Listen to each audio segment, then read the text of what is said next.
আসমান সুন্দর, জমিন সুন্দর, সুন্দরী সুন্দরী পাল্লা।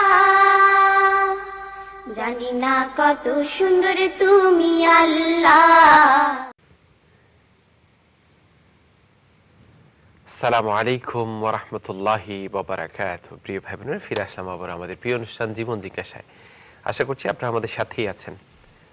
প্রশ্ন অনেকগুলো প্রশ্ন যেন শেষ হতে চাইছে না আজকে। মাশাআল্লাহ, আলহামদুলিল্লাহ, আমাদের ভাই বোনদের জানার আগ্রহ আল্লাহ আরো বাড়িয়ে দিক। আমরা চলে যাচ্ছি কলারের কাছে, কলারের প্রশ্নের কাছে। সো আমাদের অনেকগুলো প্রশ্ন জমা হয়ে আছে, আমরা অফিয়ারেও প্রশ্ন নিয়েছি। একজন ভাই, আমি এই প্রশ্নটি আমেরিকা থেকে একজন ভাই প্রশ্ন করেছেন। আমেরিকাতে নাকি এই সমস্যাটা অনেক, সেটি হচ্ছে জুমার নামাজ হয় এরকম মসজিদ ওনাদের থেকে প্রায় 50 মাইলস দূরে। অনেক সময় ওনাদের জমা মিস হয়ে যাচ্ছে। আবার উনি চেষ্টা করেছিলেন যে কাছে ধারে জমা করা যায় কিনা, কিন্তু উনি সার্চ করে যেটা পেয়েছেন সেটি হচ্ছে 4 থেকে 5 জন মানুষ আছে। এখন উনি যখন যায় না তখন জোহরের নামাজ পড়ে, আর যেতে সময় নিয়ে যেতে হয়, অনেক সময় কাজ এখানে, বাড়ি এখানে, সুতরাং যেতে পারছে না। এখন ওনার জন্য আসলে করণীয় কি? গুরুত্বপূর্ণ একটি প্রশ্ন। যে কোনো জায়গায় যদি মুসলমান না থাকে, যেমন একটি জায়গা যেখানে 1 জন 2 জন 3 জন 4 জন মুসলমান আছে, তখন কিন্তু জুমাটা তখন ফরজ হয় না। জুমা ফরজ হওয়ার জন্য যেই ক্রাইটেরিয়া বা শর্তগুলো আছে তার মধ্যে হচ্ছে জম্মে গফির হতে হবে, অনেক মানুষের সমাবেশ হতে হবে। অনেক মানুষ বলতে স্কলারদের দৃষ্টিতে, কারো দৃষ্টিতে 12 জনের উপরে হতে হবে অথবা 40 জন হতে হবে। স্কলারদের ডিফারেন্ট অপিনিয়ন আছে, তবে উল্লেখযোগ্য সংখ্যক মুসলমান সেখানে সেই এরিয়াতে থাকতে হবে। যদি ওই পরিমাণ মুসলমান না থাকে তখন তারা যদি জুমা আদায় না করেন, কারণ এখন তো জুমা আদায়ের শর্ত ফুলফিল হয়নি। হ্যাঁ, দূরে যদি গিয়ে তারা জুমা আদায় করেন তাতে তারা সোয়াব পাবেন। তবে যেহেতু 50 মাইল দূরে, অর্থাৎ সফরের যতটুকু সফর করলে মুসাফির হয়ে যায় অতটুকু পরে, এই জন্য জুমা আর তখন আর বাধ্যতামূলক থাকে না। কিন্তু মুসলমানদের জন্য উচিত হলো এমন জায়গায়, যেহেতু এখানে আমরা এটা ওয়াতনে আসলি না, অর্থাৎ মৌলিকভাবে আমরা বাই বর্ন সেই জায়গার লোক না, আমরা নিজেরা চুজ করে নিয়ে আমরা নিজেদের ঘর করে থাকি, জায়গা আমরা সেটেল হওয়ার জায়গা ঠিক করি। এরকম সুযোগ যাদের থাকে তখন তাদের জন্য উচিত মুসলিম কমিউনিটিকে দেখে চয়েস করা। কারণ আমি যদিও আমার জন্য এখানে জুমাটা ফরজ না, কিন্তু মুসলিম কমিউনিটি থাকা যে একটা গুরুত্বপূর্ণ, আলী ইয়াদুল্লাহি মা আল জামা, সংঘবদ্ধ কমিউনিটি ভিত্তিক থাকার যে একটা নির্দেশ ইসলামের, ইসলাম চায় যে আমরা যেন আইসোলেটেড না থাকি। আইসোলেটেড যারা থাকে তাদের ব্যাপারে আল্লাহ নবী বলেছেন যে তারা হলো ওই ছাগলের মতো অথবা ওই মেষ শাবকের মতো, যেটা পাল ছেড়ে দূরে চলে গেলেও হঠাৎ করে বাঘ এসে গপ করে তাকে খেয়ে নেয়, সেরকম। কিন্তু যখন মেষ তার পালের ভিতর থাকে, ছাগলরা যখন তার পালের ভিতর থাকে, বাঘ এসে আক্রমণ করে না। সেই হিসেবে এই মুসলমানদেরকে এরকম পালের ভিতর থাকতে হয়, যাতে আমার উপর একা পেলে শয়তান আমাকে ধরবে, ওরকম যেন করতে না পারে। এই জন্যই 5 ওয়াক্ত নামাজ আমাদেরকে, পুরুষদেরকে বিশেষত জামাতে আদায় করতে হয়। এবং আল্লাহ নবী বলেছেন আল জামাআতু মিন সুনানিল হুদা, এটা হচ্ছে সঠিক পথে থাকার একটা রাস্তা জামাত, অর্থাৎ একসাথে জামাতে নামাজ আদায় করা, সংঘবদ্ধ থাকা, জীবনযাপন করা, ইসলামী পরিবেশে থাকা, এটার জন্য কিন্তু আমাদের একটা পরিবেশ দরকার। সেই হিসেবে আমরা বলবো, যদি আমাদের চয়েস করার ক্ষমতা থাকে তখন এমন জায়গায় আমরা বাড়ি ঘর কিনবো যেই জায়গায় আমরা মসজিদে যেতে পারি, জামাতে অন্তর্ভুক্ত হতে পারি, জুমা পড়তে পারি, এরকম জায়গায় করা দরকার। কিন্তু একান্ত যদি সম্ভব না হয়, যে পরিস্থিতি আমরা এই ভাইয়ের প্রশ্ন থেকে শুনলাম, সেখানে হয়তো আমাদের জন্য জুমা ফরজ হবে না। জি, আরেকজন বোন প্রশ্ন করেছেন, সেটি হচ্ছে উনি একজন স্কলারের কাছে শুনেছেন যে নিকাব যারা করেন না তারা নাফসুল মুতমাইন্না, সো এইটা আসলে কতটুকু ঠিক? প্রশ্নটি সুস্পষ্ট হয়নি, তিনি কি বুঝাতে চাচ্ছেন? মানে যে নফসটাকে ওয়েলকাম করা হবে, সেই নফসটা যারা নিকাব পরেন না তারা হবে না। এটা কতটুকু সঠিক?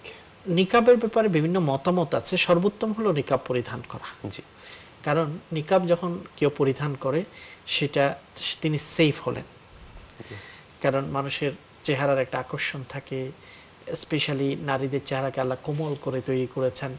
যে বয়সের নারী হন, বিশেষত যখন বেশি বয়স্ক না হয়ে যান, ততদিন পর্যন্ত মানুষের দৃষ্টি সেদিকে যায়, মানুষ সেটাকে উপভোগ করার চেষ্টা করে ভালো খারাপ ভাবে। এই জন্য সবচেয়ে নিরাপদ হলো যে নিকাব দিয়ে চলাফেরা করা, তাহলে গুনাহ হবে না অন্তত। তো এই জন্য এটাকেই আমরা উত্তম এবং তাকওয়া মনে করি। হ্যাঁ, যদি একান্ত সিকিউরিটি প্রবলেম, দেশের আইনগত প্রবলেম, বিশেষ কোনো জায়গায় কোনো সমস্যার কারণে পড়তে না পারেন, সেটাকে আমরা ভিন্নভাবে দেখব। কিন্তু যেখানে তারা পড়তে পারেন সেখানে যদি সেটা পড়েন, সেটাতেই তাদের জন্য নিরাপত্তা বেশি। আমাদের হাতে দুটো কলে ছিল না, আপনার লেখা আছে নিশ্চয়ই? লেখা আছে। সেটি হচ্ছে একজন বোন প্রশ্ন করেছেন যে একজন হাফিজ উনি স্পন্সর করেছেন, যার মাধ্যমে উনি স্পন্সর করেছেন, তিনি কতদিন পরে জানিয়েছেন যে ওই হাফিজটি ওই মাদ্রাসা থেকে চলে গিয়েছে এবং উনি অন্য একটি হাফিজকে 15 পারা যার মুখস্থ হয়েছে তাকে রিপ্লেস করেছেন ইনস্টিটিউট অফ দ্যাট বয়। এখন উনি ওনাকে না জানিয়ে করাটা প্লাস ওই ছেলেটাকে নিয়ে কন্টিনিউ করাটা ওনার ঠিক হবে কিনা, না জানিয়ে করাটা কতটুকু ঠিক হয়েছে? এটা উত্তর হলো যে আসলে হ্যাঁ, আপনি যেটা সঠিক কয়েকটা পয়েন্ট। এক নম্বর হচ্ছে আপনি একজন হাফেজ স্পন্সর করতে চান যে পুরো কোরআন মুখস্থ করবে, এটা অনেক অনেক গুরুত্বপূর্ণ একটা কাজ। আমাদের জাকাতের অর্থ দিয়ে অথবা সাধারণ ইনকাম থেকে আমরা এরকম গরিব ছাত্রদেরকে স্পন্সর করে যদি হাফেজ বানাতে পারি, কোরআনে কারীমের একটি আয়াত মুখস্থ করার জন্য, হিফজ করার জন্য বারবার পড়তে হয়। যতবার সেই বাচ্চাটি তেলাওয়াত করবে ততবার আমি সওয়াব পাচ্ছি, এবং পুরো জীবন যত তেলাওয়াত করবে ইনশাআল্লাহ সেটা সওয়াব পাবো বলে আমরা আশা করি। এই জন্য হিফজ বা হাফেজ স্পন্সর অত্যন্ত গুরুত্বপূর্ণ সওয়াব পাওয়ার একটা মাধ্যম। আপনি যখন নিয়ত করেছেন হিফজ জন্য স্পন্সর করবেন, হাফেজ তৈরি করবেন, তখন আল্লাহ তাআলা আপনাকে সওয়াব দিচ্ছেন। ওই ছেলেটি পুরো হাফেজ হতে পারুক বা না পারুক সেটা ম্যাটার নয়, আপনার নিয়ত যে ভালো ছিল সেই নিয়তের কারণে আপনি সওয়াব পেয়ে যাবেন ইনশাআল্লাহ। দ্বিতীয় নম্বর হলো যারা কর্তৃপক্ষ দায়িত্ব নিয়েছে যে আপনাকে নির্দিষ্ট একজন ছাত্রের বায়োডাটা আপনার কাছে প্রেরণ করেছে, প্রোফাইল আপনাকে দিয়ে দিয়েছে যে এই ছেলেটিকে আপনি স্পন্সর করছেন, সেটাকে পরিবর্তন করলে এটাই কার্টেসি, আমানা, যে তাকে ইনফর্ম করা, ডোনারকে জানানো যে ওই ছেলেটি এই অসুবিধার কারণে সেখানে নেই, অন্য হাফেজ ছেলেকে আপনি স্পন্সর করুন। এটা জানানো, এটা একটা আমানত এবং কার্টেসি, এটা করা উচিত। না করলেও আপনি যদি অন্য হাফেজকেও স্পন্সর অব্যাহত রাখেন তাতেও ইনশাআল্লাহ আপনি সওয়াব পাবেন। তো এই জন্য আমরা তো পূর্ণ একজন ছেলেকে হাফেজ বানাতে চাই। অনেক সময় আমরা নিয়ত করি ঠিকই, কিন্তু সব ছেলেরা হিফজ শেষ করতে পারে না। শুরু করেছে ঠিকই, কিছুদিন পড়ার পরে হয়তো সে চলে গেল অথবা আর হিফজ করতে পারেনি বিভিন্ন সিচুয়েশন সার্কামস্ট্যান্সেসের কারণে, তখন কিন্তু আমাদের সওয়াব বন্ধ হবে না, আমরা সেটাকে অন্য ছাত্রের মাধ্যমে কন্টিনিউ করতে পারি ইনশাআল্লাহ। আপনি দ্বিতীয় ছেলেটি যে 15 পারা হিফজ করেছে তার মাধ্যমে আপনি কন্টিনিউ করুন ইনশাআল্লাহ, সেটা সওয়াব আপনি পাবেন। এরপর এই প্রশ্নটির উত্তর হয়ে গেছে, আমরা নেক্সট প্রশ্নের দিকে যেতে পারি। খতমে ইউনূসের ব্যাপারে আপনি লা ইলাহা ইল্লা আনতা সুবহানাকা এটা পড়া শুরু করেছেন এবং আপনার এই আশায় যে আপনার ছেলেমেয়েরা যেন নিরাপদ থাকে আপনি সেটা পড়তে পারেন। এটাকে নির্দিষ্ট সংখ্যক পড়তে হবে এমন কোনো দরকার নেই, তবে যত বেশি পড়া যায়, কারণ এটা কোরআনে কারীমের একটা আয়াত, এখানে তাওহীদের কথা আছে, লা ইলাহা ইল্লা আনতা, হে আল্লাহ তুমি ছাড়া আমার কোনো ইলাহ নেই।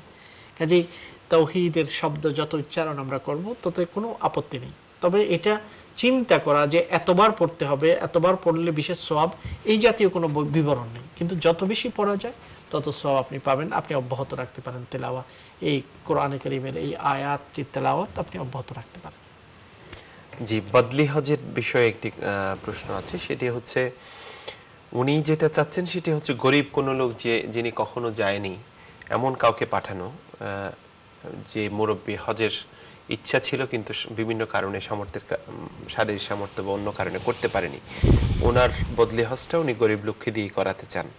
যার খুব আশা হজে যাবেন কিন্তু যাওয়ার কোনো সামর্থ্য নাই, কিন্তু উনি শুনেছেন যে একবার যারা করে ফেলেছেন হজ ওনাদেরকেই বদলি হজ করানো উচিত। এখন কি বদলি হজের বিধানটি এরকমই যে আল্লাহ নবী একজন লোককে শুনেছেন যে তিনি ইহরাম বাঁধার সময় বলছেন লাব্বাইক আন শাবরমা, শুভ্রমার পক্ষ থেকে আমি লাব্বাইক বলছি বা হজ করছি। তখন আল্লাহ নবী তাকে জিজ্ঞাসা করছেন মান শুভ্রমা, শুভ্রমাটা কে?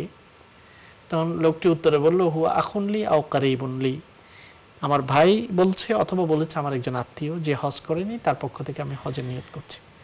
তখন আল্লাহ নবী তাকে জিজ্ঞাসা করছেন আফা হাজাজতা আন নাফসিক, তুমি কি তোমার নিজের হজ করেছো? উত্তরে সে বলল না, আমি নিজের হজ করিনি, তবে তার পক্ষ থেকে আমি হজ করতে চাই।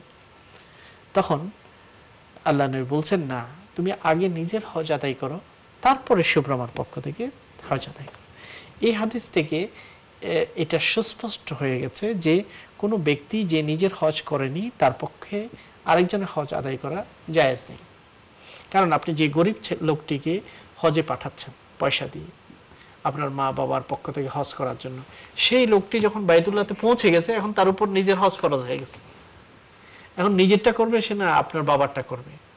হ্যাঁ, আপনি যদি দয়া পরবশ হয়ে তাকে হজ করার জন্য তার মনের খুব আকাঙ্ক্ষা আল্লাহর ঘর দেখবে, হজ করবে, সেই জন্য আপনি পয়সা দিয়ে যদি করেন তাহলে তার হজেই তার আদায় হবে। কারণ সেখানে কেউ পৌঁছে গেলে কাবাতে জিলহজ মাসে হজের মাসে যদি কেউ পৌঁছে যায় তখন তার উপর হজ আদায় করাটা ফরজ। কার পয়সা দিয়ে পৌঁছলো সেটা বড় কথা না, পৌঁছে গেলে তার উপর হজ ফরজ। যেহেতু তিনি পৌঁছে গেছেন গরিব মানুষ, তার উপর হজ ফরজ হয়ে গেছে। এখন সে নিজের ফরজটি আদায় করবে না আপনার বাবারটি করবে। এই জন্য ইসলামের দৃষ্টিকোণ থেকে যদি বদলি হজেই করতে হয় তাহলে যিনি করেছেন তাকে প্রেরণ করতে হবে। আর যদি আপনি একজন দিনদার ধার্মিক মানুষ যে আল্লাহর ঘর দেখতে পাওয়ার মতো সামর্থ্য নাই, তাকে দেখাতে চান, সেটা একটা বড় সওয়াব, একজনের স্বপ্ন পূরণ করা, সেটা যদি করেন সেটাতে আপনি নফল সওয়াব পাবেন ইনশাআল্লাহ। কিন্তু যার হজ আদায় হয়নি তার হজ আদায় হবে না, বদলি হজ তাকে দিয়ে করানো যাবে না। আমরা আরেকটি প্রশ্ন পেয়েছি, এই প্রশ্নটি অবশ্য খুবই কমন একটি ঘটনা, সেটি হচ্ছে ওকে আমাদেরকে বিরতিতে চলে যেতে হচ্ছে, আমরা ফিরে সেই ইন্টারেস্টিং প্রশ্নটা দিব ইনশাআল্লাহ। প্রিয় ভাই বোনেরা, আমরা চলে যাচ্ছি ছোট্ট আরেকটি বিজ্ঞাপন বিরতিতে, ফিরে আসছি ইনশাআল্লাহ সর্বশেষ সেগমেন্টকে সাথে করে। আশা করছি আপনারা আমাদের সাথে থাকবেন। আসসালামু আলাইকুম ওয়া রাহমাতুল্লাহি ওয়া বারাকাতুহু। আসমান সুন্দর, জমিন সুন্দর, সুন্দরী সুন্দরী পাল্লা, জানি না কত সুন্দর তুমি আল্লাহ।